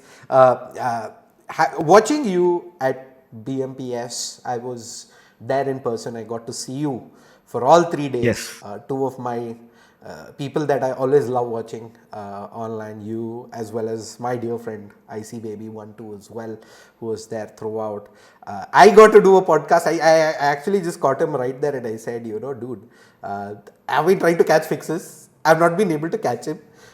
You have caught right now. I will do one with you. So I got a chance to chat with him regarding BMPS, but I know that was also very special for you guys, right? Um, how was Kochi, man? How was the experience at the event? How was casting with IC Baby 1 2? Mm, it was challenging for once because then I had to remold myself. Uh, there were a lot of places where I realized, like, of course, he's one of the veterans in the scene, and he shares the same passion as I do. I feel like he's quite misunderstood because I don't know. There's a lot going there, but there were a few things like I felt like it was a good experience for me, at least if I had to learn as a color commentator, because I don't do. I mean, I don't do a lot of play-by-play just because, of course, there are better play-by-plays that I feel like they're much suited to that role. But IC gave me new things to work with. I feel like after Kochi, I was a different commentator in terms of what more I could do with my color, like how I could further enhance it. Because you need mentors, right? And there were things that, of course, I took from IC that, yes, this is something that I can improve. This is something I need to do better. This is some areas I can work on because you're for the like all the time evolving, right? Because here, like even in India, I feel like casting isn't that technical. Like if you look at commentating, it has got so many structures, so many layers, and I'm pretty sure you put in 10 different guys, they cannot, they don't know majority of the terms. It's basically, talking about what's going on. I feel like there's so much more that can be done, and I feel like that hasn't been done. And with IC coming in, of course, he he we did have our differences. I won't say that we did not. It was a smooth sailing or something initially, but when I started to listen to what he's saying, and we sat down, we're like, "Hey, listen, this things. This is what a color's job is." I was like, yes, of course. This is how you need to work. This is how you need to do. So from then, I again remolded myself, reworked, and this time I'm really looking forward to the ESL land because that's where I'm gonna put in all that learning and then see that how I've done for myself. But yes, I think it was nice times with IC. It was very nice, man. And there's something that that cast did to me. I think everyone will agree to this who watch both the castings, right? And who have traditionally watched esports casting in India. It has always been ultra high tempo, and that Correct. tempo difference was what we saw. Because one thing that, of course, nothing taken from the Hindi guys. I think they are absolutely fantastic. They in terms of even technical wise, they're very sound, but the pacing is on the slower side. If you see, Hindi is not a very high tempo cast. It has never been that on the official desk, I believe, for a long time. But the change that came, I think, with IC and you, it was the fact that you, I believe, Necro was also on the desk with you, right? Yeah. And the tempo was very different. It was a much faster tempo. I could see that play by play, the excitement just build circle on circle, right? The fights slowly with that tempo developing and that energy coming into the stadium was something that was very refreshingly different. Of course, it was Kochi, so they couldn't do Hindi. They had to do English there. Finally, we got the spotlight. That is what IC said. So that was one thing IC. So IC did not know that the stadium was actually going to play English till the day before the event when you were being briefed. And so the IC's reaction was like, they said, yeah, it's the English is going to be on the stage, and he's like, huh? I was like, I was so that was beautiful, man. Like that tempo change was very refreshing. I still, like you said, Blay Experiment. These are the guys I used to listen to as well during PMWL and all of that. I believe that tempo is just beautiful to listen to for a game that is as low, right? The circles have changed now. Of course, the fights are with the new point system and all of that. It's a lot more spread. It's not like your 60 alive fourth circle sort of a jam anymore.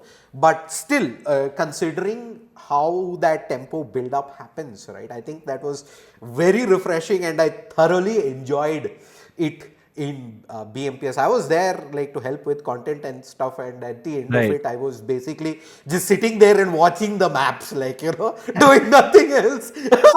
So I was so engrossed in it. I really enjoyed it. So I So feel like, these initial things, this is where, I have had this discussion with Ocean, okay? Because I uh, think Ocean goes on to become one of the biggest names if you talk about yeah, commentators in India. And he correct. was the one who made this thing, out there, right? Shouted at the top of your lungs. And then Yeah, there was this trend that who do you look up to? Every new talent was looking up to Ocean, and everybody thought that this is the norm. This is the way to go. And then later on, as Ocean even evolved himself, like when he went to work with Star, he did Kabaddi and all of that. He had his learnings. Now, if you look at now, if you hear Ocean, it's a whole different change in Ocean that you would notice, right? yeah, He's yeah, mellowed it down. He's getting some good, crazy word plays there. He knows how to build it up. He knows how to, get it down and all. But now, considering back in the days, everybody was just listening, and that was, this trend going on, so everybody carried on. But I think this is where Crafton really stepped in now very well. So I'll tell you our experiences. It's when you're going for the official events, like we have a full 30 minutes briefing where they tell you what needs to be done, which needs to happen for every event. I feel like this is something that correct. Crafton has hit it on the bullseye, where we sit down and we talk about teams to look after this. And then after that, there's this whole 1 hour of session where we're given feedbacks every single day. And like if you made mistakes, if the flow was off, if the pacing was off, as a viewer's perspective. Now, for Yeah, I think when Kiran, you are hearing somebody commentate, you can get into the nuances, you can know what's going on. But at the same time, we have to also understand that at the end of the day, this is what we are doing. We are entertainers. This is something that Blair told me, because I was one of those guys who used to, be colors. So I used to rely a lot on numbers, the stats. I'm like, he's like, listen, if you do more of that, then that sounds like somebody's in a tuition. People are giving up their time. They're coming to watch. They want to get entertained. They want that storyline. They want that masala. They want that build up. It has to be there. Of course, numbers and stats need to be there, but it has to be made in such a way. So that those things, no, we have learned. And I feel like even now, the even on the Hindi desk, you could see that happening before, because roll it back a couple of years ago, what used to happen in Hindi desk was just screaming, and now it's so much more smoother, it's so much more mellow. And now that Ocean and I, of course, I mean, we are on that level where we can have those conversations, right? So we correct. tend to have this, like, Ocean, had we not done this, had we not been there, had we given the right setting paths, I think things could have been different. It's like, yeah, man, like if we want to go back and change, we would of course want to change those things. But then again, this is something that the Indian audience really likes. Now, this is again another argument really that comes in, that the Indian audience is quite different to what you have maybe in NA or Europe.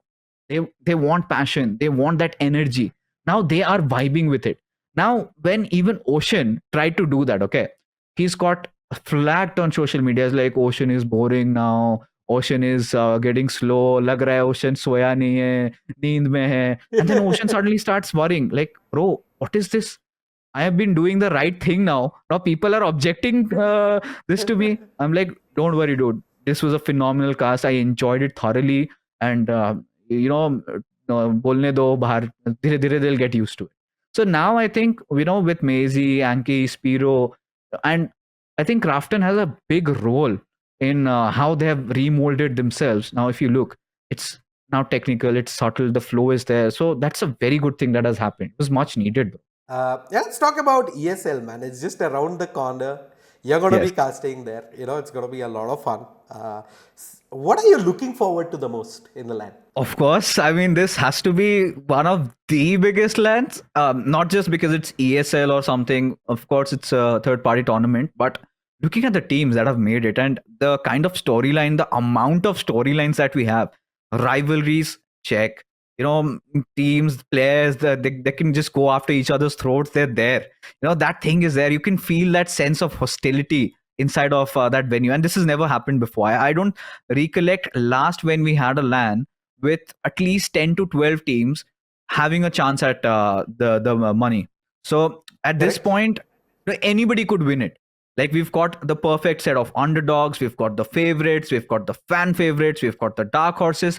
It feels like all the 16 teams that have made it, there's something there. And I'm pretty sure we will have surprises, we will have upsets, and maybe one of the fan favorite teams might walk off with the trophy. But in the top three, I'm telling you, there will be one new name.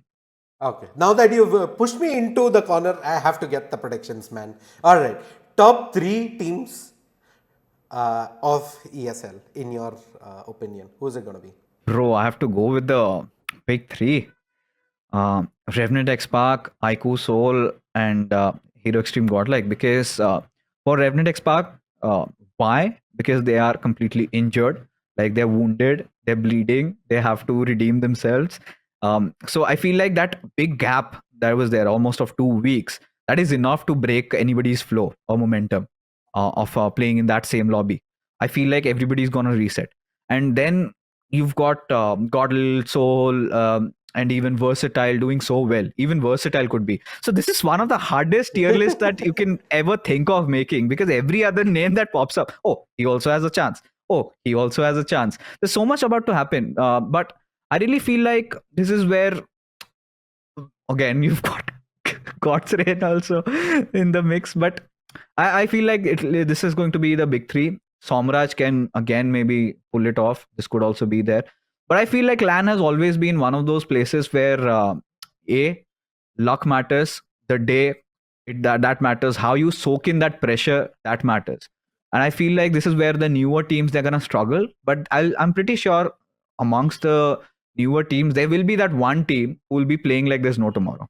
And it's all about having that good first day. So I think the top three will definitely be there, but I'm pretty sure I could be absolutely wrong.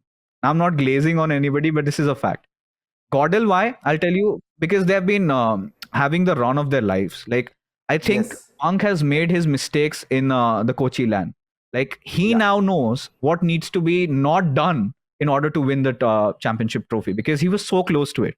And Yeah. I knew that the Caudal were not winning that, because, of course, it's his first time taking in so much. And I feel Correct. so proud that he still made it at a decent spot there. But this time, I think he's going to go for the big prize. Aikusol, why? Of course, it's been such a big downfall. There's been everything going wrong for them, massive changes and all. So I think, again, there's something with Manya in the lands that if he gets there, he's going for that. He's running for that big prize. They're like those loose cannons. Either they go big or Right. they go home. They don't settle with, those fourth positions or fifth. Even if they get it, they're not satisfied. And then there's Somraj, one of the most unpredictable players. Like the last ESL LAN, if you had watched, he was at what, the fourth or the fifth spot. The last game, he gets a chicken dinner, wins the entire thing. It was like It's the entire thing. flabbergasted. I was like, what is wrong? What's going on? And I had the opportunity last weekend to speak to Trace God from Wild Fangs. What an Oh, amazing guy, yaar. He's come out of absolutely nowhere, and he is 17 years old, and he is so level-headed, right? We were talking about player salaries, it being called inflated, playing with the likes of scouts, and say he's like, those are two of my teammates. That's it. End of story. They do their job, I do mine. That's all. hmm, I don't care about the money, whatever. I'm 17 years old. I gotta play good. I gotta come top three in an international event. That's my goal. I'm gonna keep doing that. The rest of people are just teammates and people helping me get there. So there it is like I was like, wow, that's a dude. PR trained answer. What a great, like, ding, ding, ding, right answer right there, the top answer. So Yeah. that's a guy I'm going to be rooting for, man. After I had that conversation, I was like, man, I And really hope this yeah, I mean, with kid can with succeed. Wildfangs, with whatever has been going on, this is, I think the best strengths for them, I would say, is nobody's expecting anything from them. They Right. are literally playing without any pressure. Like people have literally given up. Like कि हाँ खेल रहे हैं, scout भाई खेल रहे हैं, अपना sensei खेल रहे हैं, जो होगा देखा जाएगा. And they are Bas. constantly punching above their weight, man. Like initially when ESL began, it was just Trace Squad, and then suddenly Saif from nowhere, he also wakes up, and this team finishing in the top 5 when people were even questioning that whether or not they're also deserving enough to receive that invite. I'm pretty sure they have shut down a lot of mouths with that.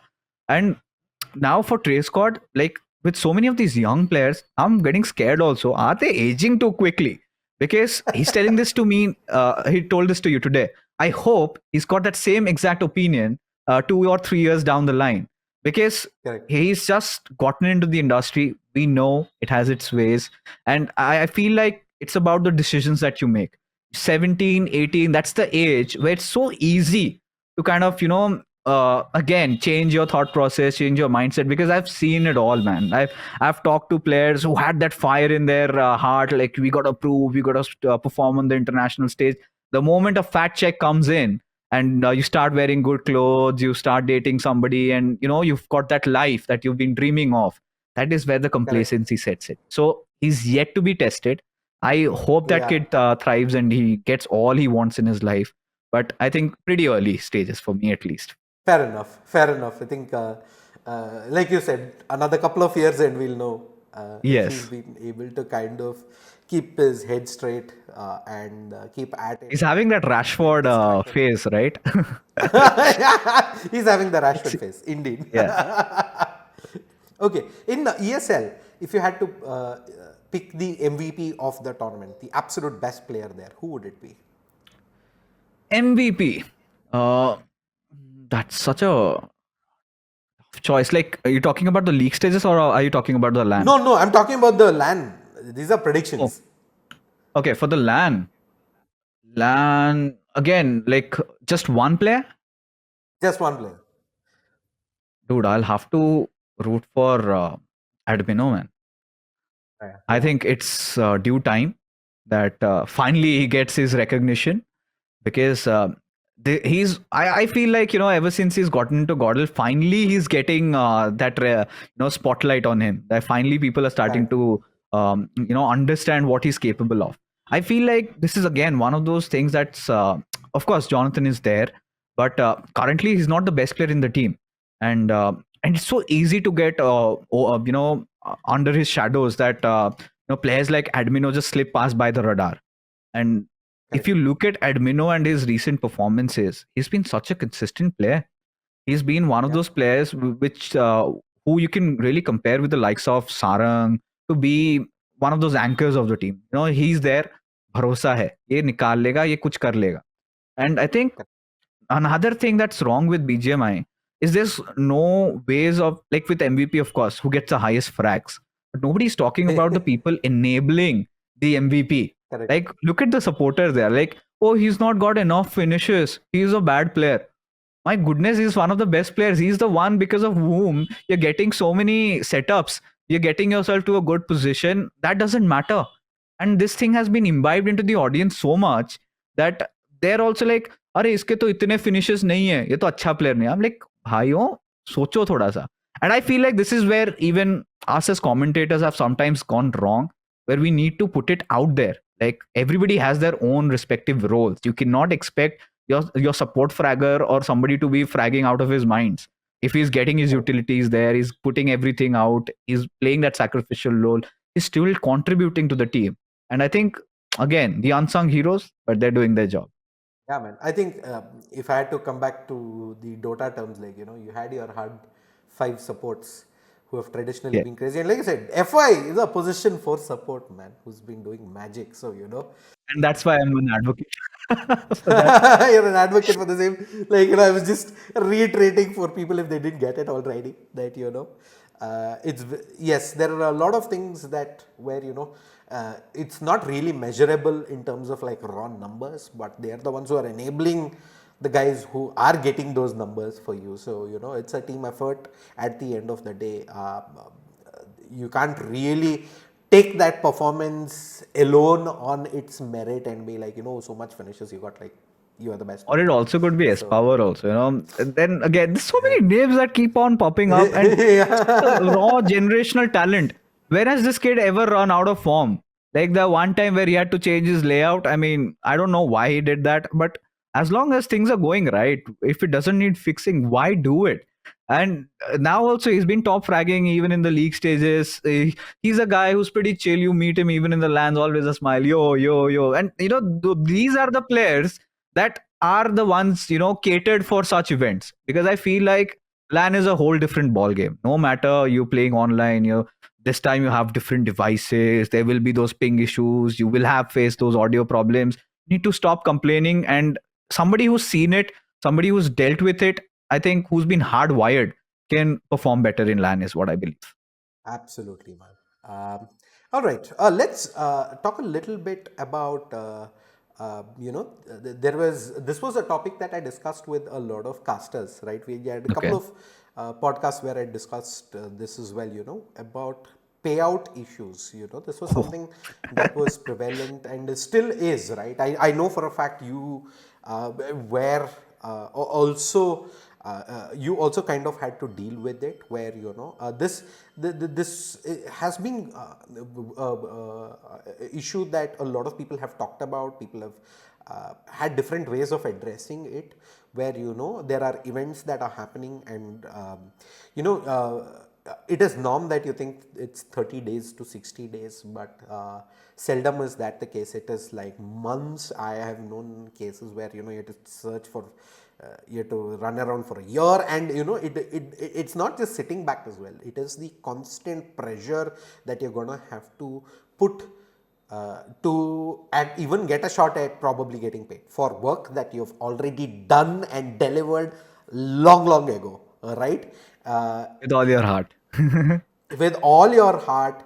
And this again is, how big of a problem is this? Is this a real problem? Because again, I've heard a lot of people, I have heard stories on both sides, but I know for a fact that this is a pretty legit problem. Do you agree? And how Oh, big is 100%. it, fixes?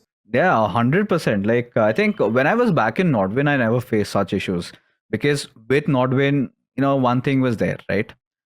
The end of the month, you're getting your paycheck. No matter when, even COVID was going on, when there were so many other TOs, I'm not going to be naming anybody, who were lapsing on payments and all of that.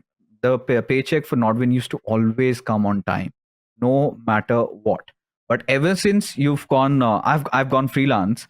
That is where I feel like still, even when I'm working with Nordwin, I've always received my payment on time. There hasn't, because it's all automated right now. You just put in your invoice, it gets approved. 45 days, the payment comes in. You don't even have to ask or check upon it. Like, I know it's going to be credited, so that's not an issue. But with a couple of other small TOs that who are just up and coming, I decide to take an advance. I take a 50% advance, and the remainder 50 after the event gets done. And they're gracious enough to pay me. But then there will be other TOs that I've worked with, and things have been tough, man. There, you're talking about, so at this point, you've got it in your contracts mentioned, like the 30 days though is a myth. I think just Penta might be doing that, and I feel so bad that I have not got the opportunity to work with you guys. But even with TEC, I've heard that they also give their payouts pretty quickly. But with others, there have been those issues that we've faced where, of course, from their end, everybody wants to make things done, but they also need to understand, like, us on freelance, it's just not 90 days, right? The problem arises when it goes beyond that.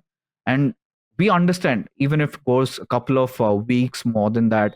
And we're not even talking about 1 month extra. We're talking about payments delayed like 6 months, 7, 8, and all that. And imagine for somebody whose sole income is from commentating, and he's put in months in for your event, and he has to wait for the next 6, 7 months. Of course, the check would be a little bit big. That by the time that comes in, you're already due on your credit cards. You've already maxed it out, and the payment comes in and instantly vanishes, and you gotta look for the next event. And it's such an ongoing problem because I do not know. Because for as far as I know, the publishers always pay their payment on time and they get it cleared. At least for the ones that I have worked with, that has been the case. What happens between, I do not know, are they holding it up or are they spending it elsewhere, or it's a cycle that goes through. Payment will come later, then will clear, or we fall way below the food chain. But I feel it's so wrong, because this is when you're asking us for our services, you get a contract signed, and if we are obliging to every single sections to it, we are coming on time, we're showing up for dry run, we're not even charging for that also, we're doing it all. And then when it comes down to asking for payments, you tend to back off. And this is even worse when we have to beg for it sometimes, like, please de do. I mean, do have we stooped down to that level where we know we have to ask for something that we have worked for, and we have done our due diligence, everything put in, and then we have to constantly check up with you guys that, all right, please, kab tak ho jayega, and you keep stalling. And there have been cases where people have been audacious enough to not even respond. And I feel like, I mean, are they taking it for granted? Because again, for a commentator, that insecurity complex does come in, right? Now, if you today you raise your voice, now this is not going to send just a bad message to that TO.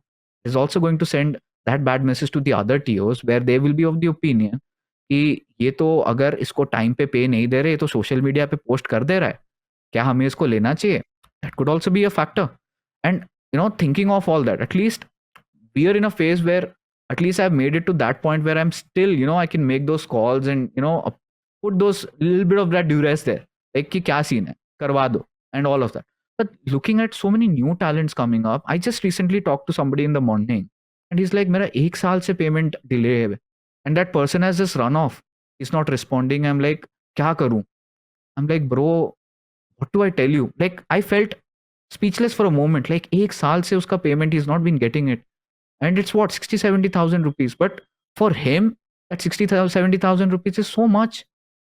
Yeah. So, and people need to understand this, right? When we are not asking for, any kind of help or something. We're just asking for what we have done. What you're And why do owed, we have right? to Like, ask? You have to give, right? Submit your invoice, give it. But where is where are the repercussions? Like, if you fail, like in the contracts, there has been no clauses that have been mentioned. If they fail to pay within that time, I mean, surely we need to have some sort of, some sort of a compensation for that, right? Like, at least, take a penalty, give us 5-10% extra, at least mention it if there are delays. Like, this is not fair, no? the law fixes, so you're able to kind of, I mean, if you go on to sue somebody, it will be a big case. But then again, that could be you absolutely. trying to axe your career also. And for Yeah, me, at this point, I think I'll obviously choose the latter, right? For me, my career is more important. And of and course. in India, I feel like, Kiran, we're still in those nascent phases, or we're still just going backwards.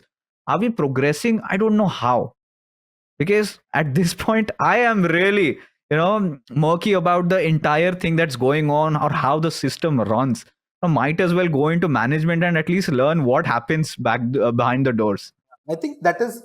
I completely agree with what you just said. It's like, I think since when I was doing it, it kind of peaked thereafter during Yeah. pre-COVID, just after COVID, and I think we've seen that dip happen for shoutcasting specifically, right?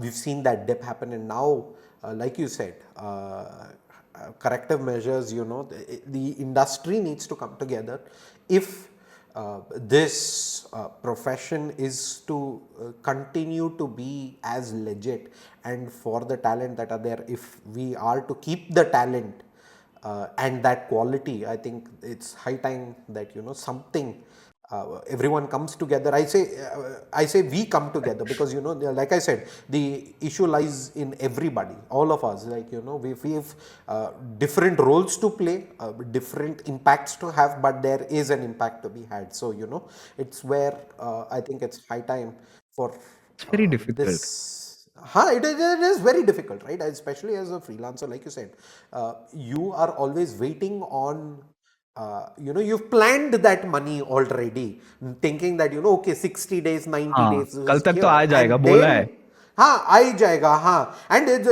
and that is another thing, right? It is never like, okay, here you go, 6 months on this date, it'll get paid. Still, probably not too bad, not as bad, rather.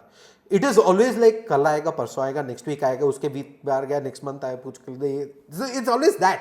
It's the goalpost. It's that shifting of the goalpost that always happens, right? So that is Right. where that angst is worse than actually knowing that, okay, चलो 6 months के बाद आएगा इस date पे, which is probably still better. But yeah, I think that is, I don't, another thing that I don't have the solution for, but it's shocking that tier one talent has to kind of go through this. So this is something, when we were starting off, Maisie, Sparky, and I, we had things sorted. Like we had our subsidized rates. We were like very reasonable. Like we were like 1,500 rupees. This is how much we are going to ask for, and we did not know how much we were worth. We were just starting off, but we were also like not of the in that phase where we exploit TOs also. We're like 1,500 per day. We're doing 5 games. We're observing. We're commentating. We're producing all of that. Probably should have asked more. I realized that later. But starting off, we were happy. We were happy. And Correct. that time the payments used to also come in. There was no such issues, barring a couple few, but it's okay. That's a part Right. of the process. But then it was just 3, 4 people. Now you've got like more than 100 talents, and you cannot have them under the same roof. There will be one outlier who will be like, okay, it's fine. And you can't even blame him. What he's trying to Right. do is he's just trying to put food on the table. Like, even if Yeah. all of you gather up and you say, if you're not giving the payment in this much time, we're not going to do it. Okay, fine, don't do. We'll find somebody else. There's you throw a stone, there'll be another commentator who catches it and is like, I'll do it. This much payment, इतने time बाद है, कोई दिक्कत नहीं, मुझे एक opportunity चाहिए. From his shoes, right now, since I've seen, I've been on the 2 different sides of the spectrum, I know he's not doing anything wrong either. But Yeah. who will tell him that? Eventually, he's going to learn with time. But who is the culprit over here? We don't know. If people are lowballing, they're all fighting for survival, right? Everybody in this industry is just doing whatever it takes to survive at this point. So Correct. I don't know if I have to put it on the commentators who are maybe charging less. They're just doing what needs to be done, and at this point, we cannot be the ones to complain. So, but for TOs, they need to respect that. At least acknowledge that somebody's Very true. putting in that much effort. At least have the simple courtesy to at least clear their payments and dues on time. All right. With that, we've come to pretty much the end of this one. I believe we have so much to talk. We should definitely do a post ESL catch up and Done. continue this session again. But before we wrap this up, I always have a fun rapid fire segment. All right. I ask the question, you have like 2-3 seconds. First thing to your mind, you just answer. If you're ready, let's just start with the rapid fire. All right. Favorite food? Oh, that's difficult. But there's one Odia delicacy called aloo-dum dahi vada. It's one of the street foods in Odisha. I love it to death. Okay. Favorite color? Red. Favorite game besides BGMI? Always Dota 2. Favorite co-caster? Favorite cowcaster has always been Ocean. Favorite car? Favorite car? I mean, I'm not a car person, but for me, If I you're a have to bike get person, then you can say a bike. no, I'm not a person who's really a car or this thing enthusiast. But if I have to get a car right now, so I'm kind of a one person like i20, y20, kuch bhi chalega. But if I have to go for a luxury car or something, I think getting a Maserati would be fine, or maybe a BMW or a Merc, anything. Fair. Fair. Favorite city? Bhubaneswar, always like my hometown. I don't know. There's something about it just keeps pulling me back. Definitely not Favorite Gurgaon. You can't breathe. The booze is cheap here, though. That's a different story. But yeah, it does have its upside. Favorite streamer? favorite streamer, Indian or international? Anyone. I always enjoy watching T-Bone, man. I don't know. There's you get it, and I'm not talking about the current T-Bone. I'm talking about the T-Bone in his CS days, the unfiltered T-Bone. Yes. Him Yes. and Yes. Pada. That's the T-Bone we love. Sit in that stream Every 2 3 minutes you'd be laughing your ass off, man. He's such a great guy. Very Yeah, yeah. underrated, but so good. Absolutely love the CST board as well. Yeah. Favorite movie? Favorite movie, I think, has to be Interstellar. Favorite song? So this is from. Have you heard of this song? Kahin to hogi wo, जाने तू या जाने ना. Jane Tu Ye Jane Na, the movie? No, I've Yes, not and heard then this. you have this kahin to hogi wo where they go on a ball dance, and then I seen. okay, all right. I was a sucker for I have quite a lot of favorite songs, but again, Hindi, English, they're all different. So I'm more on the mellow side of story. I love listening to Country Roads, even sometimes Hmm. Hotel California. Bring it on. Like depends, very moody. But if it's one song that I need to hear before going to sleep, I think yeah, Kahin to hogi. But Awesome. memories, Favorite? Yeah, usually those kind of songs have like a yes, very nice memory attached to it, right? Good or yes. bad, but that sticks with you. So, favorite sport besides esports? Oh, football. Huge Liverpool fan. Who's the GOAT, Ronaldo or Messi? I mean, I love them, and I feel like the comparison hasn't got to be made. But looking at their achievements, of course, Messi Yeah. has got Favorite that LAN World Cup. event? Favorite LAN event? The first ESL SPS, the last one.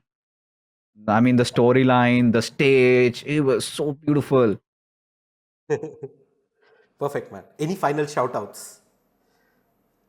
Shout out to I think my parents for believing in me, and shout out to all my mentors that have helped me so far, and which of course one of which is you.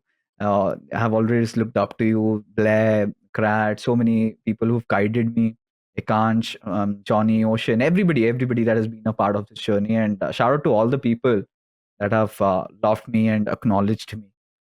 I might have failed a few. I might have made somebody proud, but again, I'm just a human being at the end of the day. Wonderful, man. Thank you so much again for having this chat. I feel like, this is something that we are just kind of taking a break right now. And I really hope that is the case. We should Yeah, definitely do a catch up post ESL, kind of talk about ESL and continue this conversation. I know there is always at a least a follow. good 3 hours to talk about. So, it was an absolute blast, Fixes. I had such a great time. Likewise. Lovely speaking to you. All the very best for ESL, and I will Thank catch you. you on the other side. All right. Peace out.